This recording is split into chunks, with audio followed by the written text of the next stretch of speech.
എൻ്റെ പേര് സുജീന്ദ്രൻ. ഇന്ന് ഞാൻ പരിചയപ്പെടുത്താൻ പോകുന്നത് നമ്മുടെ സ്വന്തം കോവളം ബീച്ചാണ്.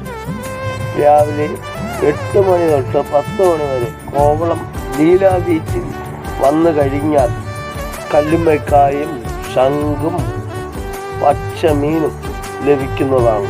എല്ലാ ദിവസവും ലഭിക്കാറില്ല. കടലിൻ്റെ ചേലു പോലെയാണ് ഇവിടെ മീൻ കിട്ടുന്നത്. അറിഞ്ഞുകൂടാത്തവർക്ക് വേണ്ടി മാത്രമാണ് ഞാൻ ഈ വീഡിയോ ചെയ്യുന്നത്. കോവളം ബീച്ചിൽ വന്നിട്ട് മീൻ കിട്ടിയില്ല എന്ന് എന്നോട് ആരും പരാതി പറയരുത്. തിരുവനന്തപുരത്തിൽ നിന്നും വരുന്നവർ വിഴിഞ്ഞം ബസ്സിൽ കയറി കോവളം ജംഗ്ഷനിൽ വന്ന് ഇറങ്ങി ആരോട് ചോദിച്ചാലും കോവളം ലീലാ ബീച്ചിലേക്കുള്ള വഴി പറഞ്ഞു തരുന്നതാണ്.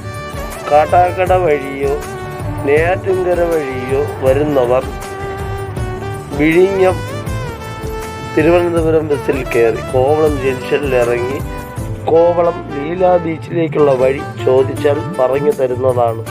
എല്ലാവർക്കും സ്വാഗതം.